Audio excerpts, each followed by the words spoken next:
ஆண்டவராகிய இயேசுவின் இனிய நாமம் மகிமைப்படுவதாக. சத்தியம் டிவியிலே காதுள்ளவன் கேட்க கடவன் என்ற இந்த நிகழ்ச்சியில் எழுப்புதலை குறித்து தொடர்ந்து பேச ஆண்டவர் கொடுத்த வாய்ப்புக்காக ஆண்டவரை துதிக்கிறேன். எப்படியாயினும் நம்முடைய வாழ்க்கையிலும் சபையிலும் தேசத்திலும் எழுப்புதல் வர நாம் அனைவரும் காத்திருக்க வேண்டும், ஜெபிக்க வேண்டும், எதிர்பார்க்க வேண்டும். இன்றைக்கு ஆண்டவர் தம்முடைய நாமத்தை மகிமைப்படுத்துவாராக. மகிமையை காண வேண்டும் என்ற தலைப்பின் கீழ் இன்று கர்த்தருடைய வார்த்தையை நாம் கேட்கிறோம். சங்கீதத்தின் புத்தகம் 63ஆம் அதிகாரம் 1-2 வசனத்தை நாம் இப்பொழுது வாசிக்க கேட்போம். தேவனே, நீர் என்னுடைய தேவன், அதிகாலமே உம்மை தேடுகிறேன். வறண்டதும் விடாய்த்ததும் தண்ணீரற்றதுமான நிலத்தில் என் ஆத்துமா உம்மேல் தாகமாயிருக்கிறது, என் மாம்சமானதும் உம்மை வாஞ்சிக்கிறது. இப்படியே பரிசுத்த ஸ்தலத்தில் உம்மை பார்க்க ஆசையாயிருந்து உமது வல்லமையையும் உமது மகிமையையும் கண்டேன். தாவீது தன்னுடைய வாழ்க்கையில் வனாந்தரமான வறட்சியான ஒரு இடத்திலே, அவன் பாலைவனத்திலே இருந்தபோது அவனுடைய வாழ்க்கையில் அவன் தாகத்தோடும் வாஞ்சையோடும் இருந்தான். எதை பார்க்க வேண்டும்? கர்த்தருடைய மகிமையை நான் பார்க்க வேண்டும். என் ஆத்துமா அதை வாஞ்சிக்கிறது, என்னுடைய மாம்சமும் அதை வாஞ்சிக்கிறது. அதிகாலமே என் ஆத்துமா உம்மை தேடுகிறது. ஆண்டவரை தேடினான். ஆண்டவரை நோக்கி அவனுடைய ஆத்துமா அமர்ந்திருந்தது, அவனுடைய மாம்சமும் அதை வாஞ்சித்தது. இப்படிப்பட்ட வாஞ்சை இருக்கும்போது அவன் சொல்லுகிறான், நான் பரிசுத்த ஸ்தலத்திலே உம்முடைய மகிமையை நான் கண்டேன் என்று சொல்லுகிறதை நாம் பார்க்கிறோம். ஆண்டவருடைய மகிமையை காண வேண்டும் என்ற ஒரு ஆசை, ஆண்டவருடைய மகிமையை பார்க்க வேண்டும் என்ற ஒரு ஆசை உன் மாம்சத்திலும் உன் ஆத்மாவிலும் இருக்குமானால் நீ அதிகாலமே கர்த்தரை தேடணும். உன் சூழ்நிலை எப்படி இருந்தாலும் பரவாயில்லை, அது வனாந்தரமாயிருந்தாலும், அது வறட்சியான ஒரு இடமாயிருந்தாலும், அப்படிப்பட்ட இடத்திலேயும் வசதி இல்லாத ஒரு இடத்திலேயும் ஆண்டவரை தேட ஒரு வாஞ்சை இருக்கும்போது, மகிமையை பார்க்கணும்னு சொல்லும்போது, அந்த மகிமையை பார்க்க ஆண்டவர் அற்புதமான உதவியை செய்கிறதை நாம் வேதத்திலே காண முடியும்.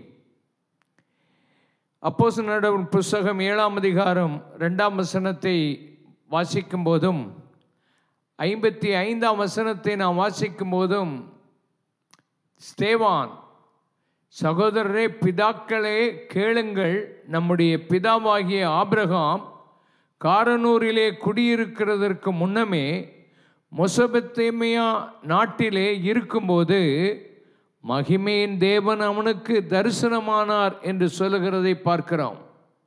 மகிமையின் தேவன் ஆபிரகாமுக்கு தரிசனமானார் என்று சொல்லி ஸ்தேவான் சொன்ன அவர் தன்னுடைய வாழ்க்கையில் எல்லாரும் அவனுக்கு விரோதமாய் கல்லை எடுத்து பல்லை கடித்து அவனுக்கு விரோதமாக நின்றபோது அவன் வானத்தை அண்ணாந்து பார்த்தான். வானத்தை அண்ணாந்து பார்த்து இயேசு நிற்கிறதையும் அங்கிருக்கிற அவருடைய மகிமையையும் அவன் கண்டான் என்று பார்க்கிறோம். உங்கள் வாழ்க்கையில் மகிமையை பற்றி பேசுகிற நீங்கள் மகிமையை காண்பீர்கள். மகிமையை தேடுகிற நீங்கள், மகிமையை வாஞ்சிக்கிற உங்களுக்கு ஆண்டவர் இந்த மகிமையை காண்பிப்பார் என்பதிலே சந்தேகமில்லை. எப்பேற்பட்ட சூழ்நிலையில் இந்த ஸ்தேவான் மகிமையை கண்டான். கல்லெறிந்து வேதனையோடு கூட இருக்கும்போது, எல்லாரும் அவனுக்கு விரோதமாய் நிற்கும்போது, அவனுடைய கண்கள் வானத்தை நோக்கி பார்த்தபோது, உட்கார்ந்திருந்த அந்த இயேசு எழும்பி நின்று தம்முடைய மகிமையை காண்பித்த போது அவனுடைய வாழ்க்கையில் அவனுடைய வேதனைகளை மறந்தான், கல் எரிகளை மறந்தான், மக்களுடைய கோபத்தை மறந்தான். கர்த்தருடைய மகிமையை கண்டு அந்த மகிமையை அவன் வெளிப்படுத்துகிறான். முழங்கால் படியிட்டு, ஆண்டவரே, இந்த குற்றம் இவர்கள் மேல் சுமரக்கூடாது, இவர்களை மன்னியும் என்று இயேசுவை போலவே தன்னுடைய உள்ளத்தின் ஆழத்திலிருந்து அந்த மகிமையின் அனுபவத்தோடு கூட அவன் பேசுகிறதை பார்க்கிறோம். இந்த ராத்திரி இந்த வார்த்தையை கேட்டுக்கொண்டிருக்கிற உங்கள் வாழ்க்கையிலும் கூட பலவிதமான சூழ்நிலையில் நீங்கள் போய்கொண்டிருக்கிறீர்கள், வேதனையில் போய்கொண்டிருக்கிறீர்கள். பலர் உங்களுக்கு விரோதமாக எழுந்து நிற்கிறது நீங்கள் பார்க்கிறீர்கள். ஆனால் ஆண்டவர் உங்களுக்கு தம்முடைய மகிமையை காண்பிப்பார். அந்த விசுவாசத்தோடு இருக்கும்போது உங்களுடைய வேதனைகளை நீங்கள் மறப்பீர்கள். ஆண்டவருடைய மகிமை உங்களை மூடும் என்பதை பார்க்கிறோம். ஏசாயா தீர்க்கதரிசியின் புத்தகம் 6ஆம் அதிகாரம் 1ஆம் வசனத்தை நாம் பார்க்கும்போது, உசியா ராஜா மரணம் அடைந்த வருஷத்தில் ஆண்டவர் உயரமும் உன்னதமான சிங்காசனத்தின் மேல் வீற்றிருக்க கண்டேன். அவருடைய வஸ்திர தொங்கலால் தேவாலயம் நிறைந்திருந்தது என்பதை பார்க்கிறோம். இதை குறித்து யோவான் எழுதும்போது யோவான் 12:41 ஏசாயா அவருடைய மகிமையை குறித்து பேசினார் என்று பார்க்கிறோம். அவருடைய மகிமையை கண்டு அவரை குறித்து பேசுகிறதை நாம் இந்த இடத்தில் பார்க்கிறோம். ஏசாயா தன்னுடைய வாழ்க்கையில் தன்னுடைய தேவைகளெல்லாம் சந்திக்கப்படுவதற்காக தன்னுடைய இனத்தாராகிய ராஜா ஒருவர் இருந்தார். அந்த ராஜாவினிடத்திலிருந்து அவருடைய தேவைகளெல்லாம் சந்திக்கப்பட்டு வந்தது. அந்த ராஜா தான் அவனுக்கு பெரிய உயரமாய் தெரிந்திருந்தார். ஆனால் அவர் மரித்த போது ஏசாயாவின் கண்கள் திறக்கப்பட்டு உயரமும் உன்னதமான சிங்காசனத்தில் ஒருவர் வீற்றிருப்பதை கண்டான். கண்டு அவன் ஆண்டவரை மகிமைப்படுத்த அந்த மகிமையை கண்டபோது அவனுடைய உள்ளான ஜீவியத்தில் அவன் எப்படிப்பட்டவனாய் இருக்கிறான் என்று கண்டான். ஆண்டவருடைய மகிமை எப்படி இருக்கிறது என்று கண்டான். ஜனங்களுடைய தேவைகள் எது என்று கண்டான். உங்கள் வாழ்க்கையிலும் ஆண்டவருடைய மகிமையை நீங்கள் பார்க்கும்போது நிச்சயமாய் உங்களுடைய வாழ்க்கையில் நாம் எவ்வளவு குறைவுள்ளவர்கள் நம்முடைய வாழ்க்கையில் என்று கண்டுபிடித்து நம்மை அவருடைய மகிமையினால் ஆண்டவர் இந்த நாட்களில் மாற்றி ஒரு எழுப்புதலை கொண்டு வர ஆண்டவர் நமக்கு உதவி செய்வாராக. ஏசாயா கர்த்தருடைய மகிமையை கண்டது போல நாமும் கர்த்தருடைய மகிமையை காண வாஞ்சை நமக்கு தேவை. பாடுகள் மத்தியிலேயும் கர்த்தருடைய மகிமையை பார்க்க நாம் ஆவலோடு கூட இருப்போம். ஆண்டவர் நம்மை ஆசீர்வதிப்பார். யாத்திராகமம் 16ஆம் அதிகாரம் 7ஆம் வசனத்தை நாம் வாசிக்கும்போது, விடியற்காலத்திலே கர்த்தருடைய மகிமையை காண்பீர்கள். கர்த்தருக்கு விரோதமான உங்கள் முறுமுறுப்பை அவர் கேட்டார். நீங்கள் எங்களுக்கு விரோதமாய் முறுமுறுத்திருக்கிறதற்கு நாங்கள் எம்மாத்திரம் என்றார்கள். மோசேயும் ஆரோனையும் நோக்கி, இஸ்ரவேல் புத்திரர் முறுமுறுத்தார்கள், எங்களை ஏன் எகிப்திலிருந்து கொண்டு வந்தீர்கள்? எங்களுக்கு புசிப்பதற்கு காடைகள் வேண்டும், இறைச்சி வேண்டும், எங்களுக்கு உணவு வேண்டும், ஆகாரம் வேண்டும் என்று சொல்லி அவர்களுக்கு விரோதமாக முறுமுறுத்த போது மோசே ஆண்டவரை நோக்கி முகங்குப்புற விழுந்து ஜெபித்த போது ஆண்டவர் சொன்னார், நாளைக்கு காலையில் நீங்கள் தேவனுடைய மகிமையை பார்ப்பீர்கள். அவர்கள் வனாந்திர திசையை நோக்கி பார்த்தபோது அங்கிருந்து தேவனுடைய மகிமை காணப்பட்டது. இந்த இடத்தில் தேவனுடைய மகிமை என்று சொல்லும்போது மனுஷன் நினைக்கிற பிரகாரமாய் ஆண்டவர் செய்கிறதில்லை. அத்தனை லட்சம் பேருக்கு ஆகாரம் கொடுப்பதற்கு எங்கிருந்து எத்தனை மாடுகள் எத்தனை ஆடுகளை அடித்தாலும் அது அவர்களுக்கு போதாது. அந்த நிலையில் அந்த வனாந்தரமான ஒரு இடம் எங்கிருந்து எதை கொண்டு வர முடியும்? அப்பேற்பட்ட நிலையில் தேவனால் கூடாத ஒரு அற்புதம் ஒன்று இல்லை. அவர் கீழ்காற்றுகளை அனுப்புகிறார். வானத்தில் இருக்கிற தூதர்களுடைய அப்பத்தை பூமிக்கு கொண்டு வர அவரால் முடியும்.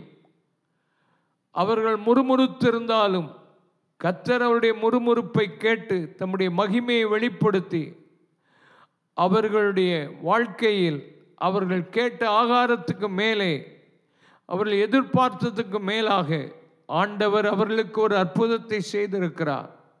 உன்னுடைய வாழ்க்கையில் நீ முறுமுறுத்து கொண்டிருக்கலாம், சோர்ந்து போயிருக்கலாம், பலவிதமான கேள்விகள் ஆண்டவர் செய்ய முடியுமா என்று எதிர்பார்த்து கொண்டிருக்கலாம்.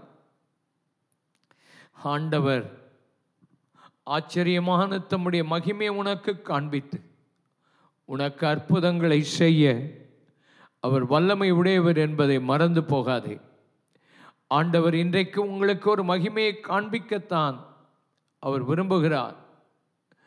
நீ வனாந்திர திசையை நோக்கிப்பார், வனாந்திரத்திலிருந்து ஏதாவது வருமா? தேவன் மகிமையை உனக்கு காண்பிப்பார். ஆண்டவர் பெரிய காரியங்களை உன் வாழ்க்கையில் செய்ய, உன் முறுமுறுப்புகளை ஒழிய பண்ண ஆண்டவர் இந்த நாளில் பெரிய காரியங்களை செய்வார் என்பதில் சந்தேகமில்லை. லேவியராகம புத்தகத்தின் 9ஆம் அதிகாரம் 6ஆம் வசனத்தை நாம் வாசிக்கும் போது, அப்பொழுது மோசே, கர்த்தர் கட்டளையிட்டு இந்த காரியத்தை செய்யுங்கள், கர்த்தருடைய மகிமை உங்களுக்கு காணப்படும் என்றார். ஆண்டவர் கட்டளையிட்டது என்ன? 3 விதமான பலிகளை செலுத்தும்படி சொன்னார். 1, சர்வாங்க தகன பலியை செலுத்துங்கள். 2வது, சமாதான பலியை நீங்கள் செலுத்துங்கள். 3வது, உங்கள் வாழ்க்கையிலே போஜன பலியை நீங்கள் செலுத்துங்கள். தேவ சன்னிதானத்தில் வந்து நீங்கள் பலி செலுத்தும் போது வானத்திலிருந்து இறங்கி வருகிற ஒரு அக்கினியை நீங்கள் பார்ப்பீர்கள் என்று சொன்னார். 23ஆம் வசனம் வாசிக்கும் போது, லேவியராகமம் 9:23 வாசிக்கும் போது, மோசேயும் ஆரோனும் ஆசரிப்பு கூடாரத்துக்குள் பிரவேசித்து வெளியே வந்து ஜனங்களை ஆசீர்வதித்தார்கள். அப்பொழுது கர்த்தருடைய மகிமை சகல ஜனங்களுக்கும் காணப்பட்டது. மோசேயும் ஆரோனும் ஜனங்களை பலியிட்டு முடித்த பின்பு தேவன் கட்டளையிட்ட அந்த காரியத்தை செய்த போது தேவன் அங்கே மகிமையான காரியத்தை காண்பிக்கிறதை பார்க்கிறோம். ஆண்டவருடைய கற்பனைகளுக்கு கீழ்ப்படியும் போதுதான் நாம் தேவனுடைய மகிமையை பார்ப்போம், தேவனுடைய கிருபையை பார்ப்போம், தேவனுடைய ஆசீர்வாதத்தை நாம் பார்ப்போம். நீங்கள் ஆண்டவருக்கு கீழ்ப்படிய வேண்டும். இந்த கடைசி காலத்தில் ஆண்டவராய் இயேசு கல்வாரி சிலுவையில் எல்லாம் செய்து முடித்து விட்டார். கிருபையின் காலத்தில் வாழ்கிறோம். பாவத்தை குறித்து பேசக்கூடாது என்றும் ஜெபிக்கக்கூடாது என்றும் பல விதத்தில் கண்ணீரெல்லாம் விடக்கூடாது என்றும் எழுப்புதலை பற்றியெல்லாம் பேசக்கூடாது, ஜெபிக்கக்கூடாது என்றும் சொல்லுகிற தவறான உபதேசக்காரர்கள் எழும்பியிருக்கிறதை பார்க்கிறோம். புதிய ஏற்பாட்டு காலத்திலே கர்த்தருடைய கற்பனை மிகவும் முக்கியமானது. அதை செய்வதற்கு தான் ஆண்டவர் கிருபையை தருகிறார். அதை கை கொள்ளத்தான் பரிசுத்த ஆவியானவரை நமக்கு தந்திருக்கிறார். அவருடைய சமூகத்திலே நீங்கள் கர்த்தருடைய கற்பனைக்கு கீழ்ப்படியும் போது நிச்சயம் ஆண்டவர் உங்களை ஆசீர்வதிப்பார் என்பதில் சந்தேகமில்லை. பழைய ஏற்பாட்டு காலத்தில் தேவனுடைய மகிமையை கண்டார்கள். புதிய ஏற்பாட்டு காலத்துக்கு வரும்போது லூக்கா எழுதின சுவிசேஷம் 2ஆம் அதிகாரம் 8-9 வசனத்தை நாம் வாசிப்போம். அப்பொழுது அந்த நாட்டிலே மேய்ப்பர்கள் வயல்வெளியிலே தங்கி ராத்திரியிலே தங்கள் மந்தையை காத்து கொண்டிருந்தார்கள். அவ்வேளையில் கர்த்தருடைய தூதன் அவர்களிடத்தில் வந்து நின்று கர்த்தருடைய மகிமை அவர்களை சுற்றிலும் பிரகாசித்தது. அவர்கள் மிகவும் பயந்தார்கள் என்று பார்க்கிறோம். மந்தை மேய்ப்பர்கள் மந்தையை மேய்த்துவிட்டு மந்தையை மடக்கி அவர்கள் காத்து கொண்டிருந்த பொழுது திடீரென்று தேவதூதர்கள் வந்தார்கள். தேவதூதர்கள் இறங்கி வந்து கர்த்தருடைய மகிமை அவர்களை சுற்றிலும் பிரகாசித்தது. இன்று கர்த்தராகிய இயேசு கிறிஸ்து என்னும் இரட்சகர் உங்களுக்காக தாவீதின் ஊரிலே பிறந்திருக்கிறார். பிள்ளையை சுற்றி அவர்கள் துணிகளில் கிடத்தியிருப்பார்கள், நீங்கள் போய் பாருங்கள் என்று அவர்களுக்கு சொல்லப்பட்ட போது தூதர் கூட்டம் இறங்கி கர்த்தரை ஆராதித்த மகிமையையும் நாம் அங்கே பார்க்கிறோம் அல்லவா? படிப்பறிவில்லாத மேய்ப்பர்கள் தங்கள் மந்தையை மேய்த்த களைப்பில் இருக்கும்போது தூரமான ஒரு இடத்தில் அவர்களுக்கு ஒரு நற்செய்தி இருக்கிறதை சொல்லுவதற்கு அன்றைக்கு கர்த்தருடைய மகிமை பிரகாசித்தது போல உங்களுடைய வாழ்க்கையில் படிப்பறிவில்லாமல் இருக்கலாம், வாழ்க்கையில் எந்த மேன்மையும் இல்லாமல் இருக்கலாம், சாதாரணமான தொழிலை செய்கிறவர்களாக இருக்கலாம். ஆனால் நீங்களும் கூட கர்த்தருடைய மகிமையை பார்க்க முடியும். கர்த்தருடைய மகிமையை பார்த்தால் உங்களால் தாங்க முடியாத அளவுக்கு அது இருக்கும். சாதாரணமாய் உங்கள் வாழ்க்கையில் ஆண்டவர் தம்மை வெளிப்படுத்துவார். சூடான் தேசத்தைச் சேர்ந்த ஒருவர் தன்னுடைய வாழ்க்கையின் அனுபவத்தை அவர் சொன்னார். அவர் ஒரு ஆட்டு மந்தைகளை மேய்த்து கொண்டிருந்த ஒருவராய் அந்த தேசத்தில் இருந்து கர்த்தரோடு ஜெபம் பண்ணி இருந்தபோது திடீரென்று அவருடைய வாழ்க்கையில் கர்த்தர் தரிசனமானார். அதை குறித்து, அந்த அனுபவத்தை குறித்து எழுதும்போது தன் உடம்பெல்லாம் எரிக்கிற வண்ணமாக அந்த வெளிச்சம் இருந்தது. தன்னால் தாங்கவே முடியாத சூழ்நிலையிலே அவர் இருந்தார். அற்பமான எனக்கு ஆண்டவர் இப்படிப்பட்ட தரிசனத்தை கொடுத்தாரே என்று சொல்லுகிறதை நாம் பார்க்கிறோம். அப்படிப்பட்ட சாதாரண நிலைமையில் இருக்கிறவர்களுக்கு கூட ஆண்டவர் தம்முடைய மகிமையை காண்பிப்பார். மகிமையை பார்க்கணும் என்ற ஆசை வேணும். இன்றைக்கு சபைகளுக்கெல்லாம் மகிமை போய்விட்டது. ஆனால் பாடல் ஆராதனை உண்டு, நடனங்கள் உண்டு, கூத்துகள் உண்டு, பிரசங்கம் உண்டு, கூட்டம் உண்டு. இவைகள் எல்லாம் இருந்தாலும் ஆண்டவருடைய மகிமையை ஜனங்கள் காணாதபடி இருக்கிறதை பார்க்கிறோம். கைகளை உயர்த்தி, ஆண்டவரே, எப்படியாயினும் இந்த நாட்களில் உம்முடைய மகிமையை பார்க்க எங்களுக்கு உதவி செய்யும், உம்முடைய மகிமையை காண எங்களுக்கு உதவி செய்யும். சபைகளெல்லாம் உம்முடைய மகிமையினால் நிரப்பப்படணும். உம்முடைய மகிமை திடீரென்று வெளிப்பட வேண்டும். அதற்காக ஜெபிக்கிற மக்களை நீர் எழுப்புகிறதற்காக ஸ்தோத்திரம். உம்முடைய நாமம் உயர்த்தப்படுவதாக. லூக்கா எழுதின சுவிசேஷம் 9ஆம் அதிகாரம் 29ஆம் வசனத்திலிருந்து வாசிக்க நாம் கேட்போம். லூக்கா 9:29. அவர் ஜெபம் பண்ணுகையில் அவருடைய முகரூபம் மாறிற்று, அவருடைய வஸ்திரம் வெண்மையாய் பிரகாசித்தது. அன்றி மோசே எலியா என்னும் 2 பேரும் மகிமையோடு காணப்பட்டு அவருடனே சம்பாஷணை பண்ணி கொண்டிருந்தார்கள். அவர் எருசலேமிலே நிறைவேற்றப் போகும் அவருடைய மரணத்தை குறித்து பேசிக் கொண்டிருந்தார்கள். பேதுருவும் அவனோடு இருந்தவர்களும் நித்திரை மயக்கமாயிருந்தார்கள்.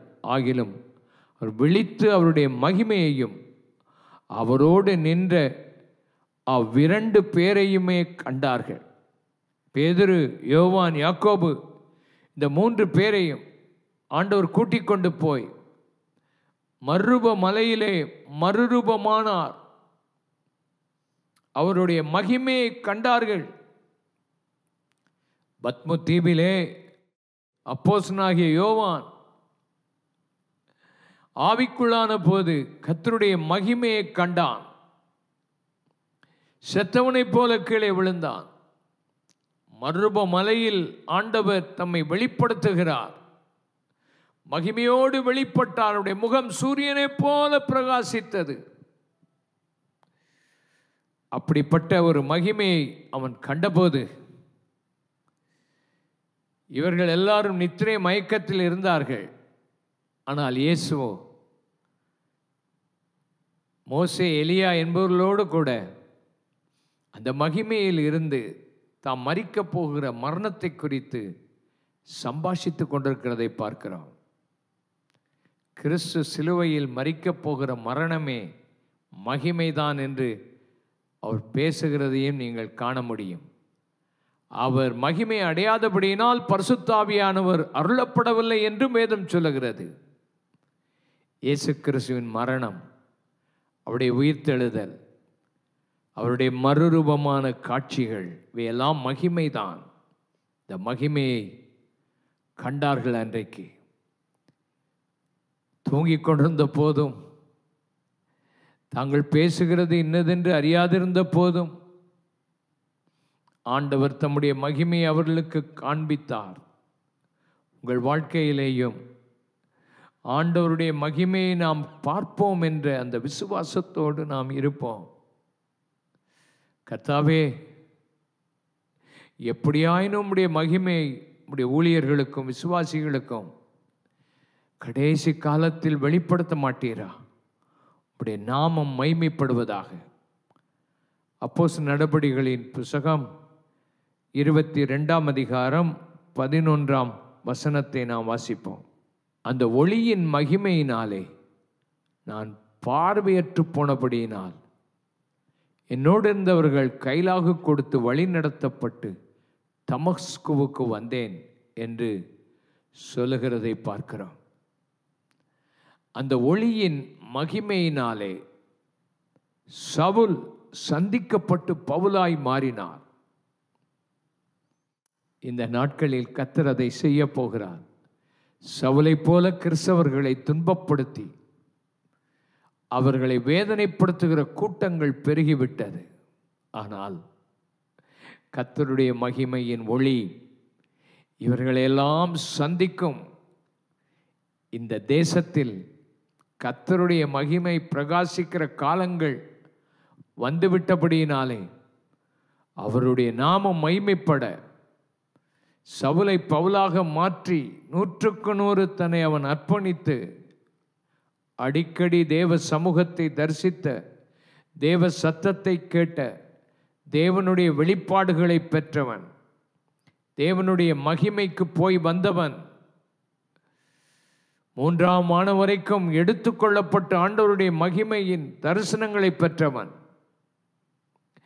நிருபங்களை எழுதக்கூடிய அளவுக்கு தேவ ஆவியின் வல்லமையை பெற்றவன். எப்படி அவனை தேவன் ஒரு நாள் மகிமையின் ஒளியினால் அவனை சந்தித்தார். இன்றைக்கும் இந்த நாட்களில் கர்த்தர் நம்மை அப்படி சந்திப்பார். சபைகளை சந்திக்க அவர் வருகிறார். ஓ காட், நீர் உம்முடைய நாமத்தை மகிமைப்படுத்த மாட்டீரா? எதிர்பார்ப்போடு கூட உம்முடைய பிள்ளைகள் உம்முடைய மகிமையை பார்ப்பார்களாக. அற்புதங்களும் அடையாளங்களும் நடக்கட்டும். வானத்தில் அடையாளங்கள் காணப்படட்டும். உம்முடைய வருகை வெகு சமீபமாயிருக்கிறபடினால் சீக்கிரமாய் வாரும் ஆண்டவரே. W.V. கிராண்ட் என்பவர் 14 ஆண்டுகள் பரிசுத்தாவின் அபிஷேகத்தை பெற்றவர்தான். வாழ்க்கையிலும் ஊழியத்திலும் வறட்சி இருந்தது. ஆனால் ஒரு முறை 7 நாள் அவர் உபவாசித்து, முற்றிலும் உபவாசித்து ஜெபித்த போது திடீரென்று அவருடைய வாழ்க்கையிலும் ஊழியத்திலும் கர்த்தருடைய மகிமை வந்தது. அதற்கு பின்பு அவருடைய ஊழியம் மாறிற்று. அவருடைய வாழ்க்கையெல்லாம் மகிமையின் ஊழியமாக மாறிற்று என்பதை நாம் படிக்க முடியும். ஜேம்ஸ் டன் என்ற ஒரு ஊழியர் இருந்தார். அவர் உபவாசித்து தேவனுடைய மகிமையை பார்க்க உபவாசித்தார். தான் போட்டிருந்த சட்டை கிழிந்து தொங்கும் அளவுக்கு அவர் போராடி ஜெபித்தார். அவர் ஜெபித்த போது ஆண்டவர் அவரோடு பேசினார். நீ அற்புதங்களுக்காக, அடையாளங்களுக்காக நீ ஜெபம் பண்ணி கொண்டிருக்கிறாய். நீ என்னை போல மாற வேண்டும் என்று ஜெபம் பண்ணு என்று ஆண்டவர் பேசினாராம். ஆண்டவரே, உம்மை போல என்னை மாற்றும் என்று அவர் ஜெபிக்க ஆரம்பித்த போது இயேசு கிறிஸ்துவுக்குள் இருந்த 9 வரங்களும், அத்தனை வரங்களும் அந்த ஊழியருடைய வாழ்க்கையில் நிறைவேறிற்று. இயேசுவை போல மாறி, இயேசுவை போல ஊழியங்களை செய்ய ஆண்டவர் அவருக்கு அனுக்கிரகம் அளித்தார் என்பதை பார்க்கிறோம். கெனத் ஹேகின் என்ற கர்த்தருடைய ஊழியர் ஆண்டவர் சமூகத்தில் சிறு வயதிலேயே ஆண்டவரை அவர் ஏற்றுக்கொண்டிருந்த போது ஒரு முறை ஆண்டவர் அவருக்கு மகிமையா தரிசனம் அளித்து கூனி குறுகி போய் முடமாயிருந்த அவரை தொட்டு அவருக்கு சுகம் கொடுத்த பின்பு இன்னொரு முறை அவருடைய வாழ்க்கையில் மரிக்கிற தருவாயில் அடிக்கடி அவர் போன சூழ்நிலை இருந்தது. ஆனால் அவர் ஆண்டவரை நோக்கி ஜெபித்த போது அவர் இருந்த அறையிலே தேவ மகிமை வந்து இறங்கிற்று. அவருடைய தாயார் ஓடி வந்தார்கள் தன்னுடைய மகனை பார்ப்பதற்கு. அந்த அறைக்குள்ளே அவர்களால் போக முடியவில்லை. அவர்களுடைய பாட்டி அதை பார்ப்பதற்காக ஓடி வந்திருக்கிறார்கள். அவர்களை தூக்கி எறிந்து விட்டது. அந்த மகிமைக்குள்ளே பிரவேசிக்க முடியவில்லை. அந்த மகிமை அந்த அறையை விட்டு போன பின்பு 10 நிமிடங்கள் கூட ஒருவரும் அந்த அறைக்குள்ளே நுழைய முடியாத அளவுக்கு மகிமை அந்த இடத்தை நிரப்பி இருந்ததாம். அருமையானவர்களே, ஆண்டவருடைய மகிமை மேன்மையான ஒரு மகிமை. கைகளை உயர்த்தி இந்த மகிமையை சபை இந்த நாட்களில் காணட்டும். ஊழியர்களாகிய நாங்கள் இந்த மகிமையை பார்க்கட்டும். ஏதோ ஒரு மகிமையை பார்த்தோம் என்று சொல்லி போவதற்கல்ல. எங்கள் வாழ்க்கை மாறணும், சபையின் வாழ்க்கை மாறணும், என் வாழ்க்கை மாறணும். இந்த வசனத்தை கேட்கிற ஒவ்வொருடைய வாழ்க்கையிலும் ஒரு மாற்றம் வரணும். உம்முடைய மகிமை தங்கிய ஸ்தானத்தை வாஞ்சிக்கணும். ஆண்டவரே, பிரகாரத்திலே இருந்து நாங்கள் போய்விடாதபடி, பரிசுத்த ஸ்தலத்துக்குள் மாத்திரம் வந்து மத சடங்குகளை பண்ணிவிட்டு நாங்கள் போய்விடாதபடி, மகா பரிசுத்த ஸ்தலத்துக்குள் இருக்கிற உம்முடைய மகிமையும் உம்முடைய சத்தத்தையும் கேட்க சபைக்கு ஒரு தருணம் கொடுக்க மாட்டீரா? காதுள்ளவன் கேட்க கடவன் என்று சொல்லப்பட்டபடி காதுள்ளவர்கள் என்று கேட்டு மனம் திரும்பி மகிமையை பார்க்க உதவி செய்யும். வேதாகமத்தில் பழைய ஏற்பாட்டிலும் புதிய ஏற்பாட்டிலும் உடைய மகிமையை வெளிப்படுத்தினது போல இந்த கடைசி காலத்தில் நீர் வெளிப்படுத்தி உடைய நாமத்தை மகிமைப்படுத்தும் ஆண்டவரே. இந்த வார்த்தைகளை ஆசீர்வதியும். கேட்ட ஒவ்வொருவருடைய வாழ்க்கையிலும் ஒரு பெருத்த மாற்றத்தை கொண்டு வாரும். ஒவ்வொருவரோடு கூட நீர் இடைப்பட்டதற்காக ஸ்தோத்திரம். இயேசுவின் இனிய நாமத்தில் ஜெபிக்கிறோம் பிதாவே, ஆமென். என் ஆத்துமாவே கர்த்தரை ஸ்தோத்திரி, என் முழு உள்ளமையுடைய பரிசுத்த நாமத்தை ஸ்தோத்திரி. என் ஆத்துமாவே கர்த்தரை ஸ்தோத்திரி, அவர் செய்த சகல உபகாரங்களை மறவாதே, ஆமென். கர்த்தராகிய இயேசு கிறிஸ்துவின் கிருபை, பிதாவாகிய தேவனுடைய அன்பு, பரிசுத்த ஆவியானுடைய அந்யோன்ய ஐக்கியம், சமாதான சுகம் உங்கள் அனைவரோடும் கூட இருப்பதாக. கர்த்தர் உங்களை ஆசீர்வதிப்பாராக. அடுத்த வாரமும் இந்த செய்திகளை கேளுங்கள், மற்றவர்களுக்கு அறிமுகப்படுத்துங்கள். ஆண்டவர் உங்களோடு கூட இருப்பார். ஆமென்.